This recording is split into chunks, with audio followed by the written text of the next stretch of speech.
There's one business out there that is really a dog-eat-dog business. It's not real estate. It's not the oil and gas business. It's the restaurant business. I mean, the half-life of restaurants have got to be, what, 18 months? How many do you have that just sort of disappear?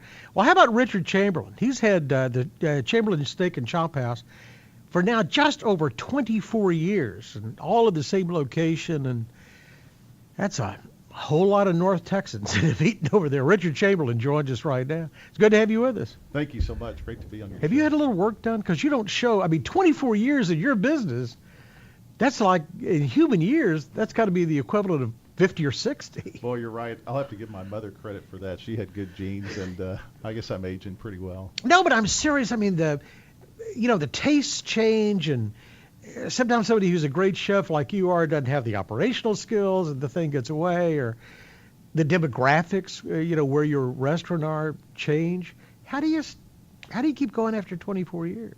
Well, it's you're right. It is really one of the toughest businesses to run anywhere, and but one thing that I found is that my restaurants are it's like having a dinner party in my house every night, and I love touching every table, meeting the guests, just really getting to know the people that come in. But really our success over these years has been the people that have partnered with us, that are our employees, our vendors. All these people come together to make it just a real special place. Maybe that's the key, is that hands-on. So you get a lot of repeat business. A lot of repeat business. I might know as much as 30 or 40% of the people in the restaurant on any given night, and not know them really, really well, because some people come in just maybe once a year for an anniversary, or twice a year, just for all special occasions.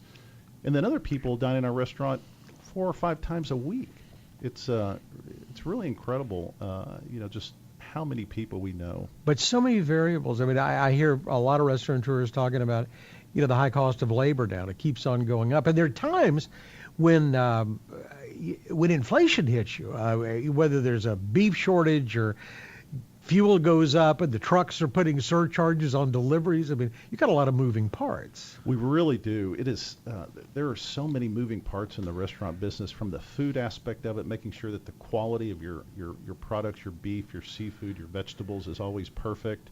Like you said, the changing dynamics of labor cost. Rents right now, are going out of the roof. So real estate rent is real high. Fortunately, we're locked into a pretty long-term deal, so we're isolated from that. And you run 2 restaurants that are, what, a mile from each other? Just a mile from each other, yeah. Both on Beltline Road, which can be interesting. I think that's lateral expansion. It really is. Well, again, my whole thing was I want to be in my restaurants every night. And so having them close together made that possible. And I wouldn't do it any other way. I just really enjoy it so much. Anything special about this community? There's so many restaurants here, but our sense is that people here eat out a lot more than they do in other parts of the country. Well, I think so. I talk to other restaurant and chef friends from around the country, and it seems like Dallas is just very unique that way. We have a dynamic here of dining out that is like really no other place, and just really love it. It's a great place to do business. We have, like you said, 24 years in one location, almost unheard of. And the number of, steakhouses literally that have come and gone within a 3 or 4 mile radius of us is certainly in the over 15 or 20 at this point. But still there's a hardcore. I mean, you've put in a lot of great time and a lot of great names. A lot of us remember San Simeon and Ratcliffe's and you and Dean Fearing, I guess, were at the Mansion together, and Louis Tribe. But you all started. But you came from El Centro.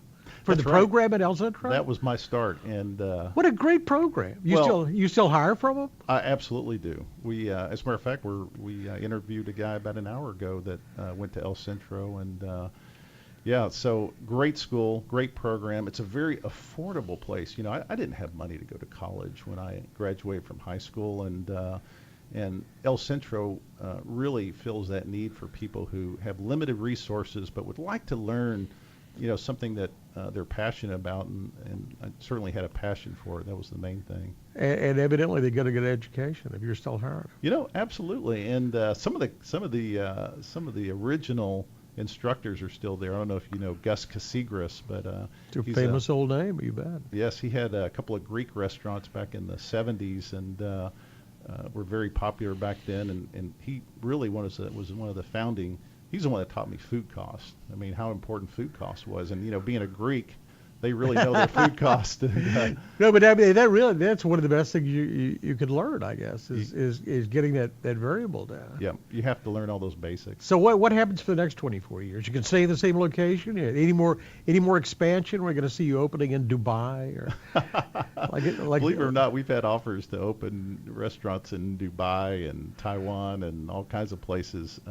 No, we will definitely expand in the area here. I don't know exactly where. We're always looking at locations and areas of town. I really like, South Lake is a great growing area out there. I think a lot of our customers, with traffic, it's hard to get across town now, and so we almost need to go to them in certain regions of Dallas because it's getting so big. And I think we could certainly do well down in the Oaklawn area, although it's really crowded down there now with, But you got more people. I mean, you got more people. Everybody used to leave at 5 o'clock in the evening. Well, exactly. Now they live there. Yes, right.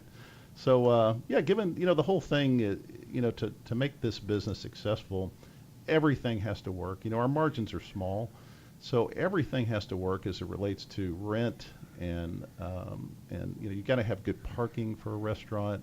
You got to be able to have employees nearby that can get to you and park and work at your place. And so all those dynamics have to happen.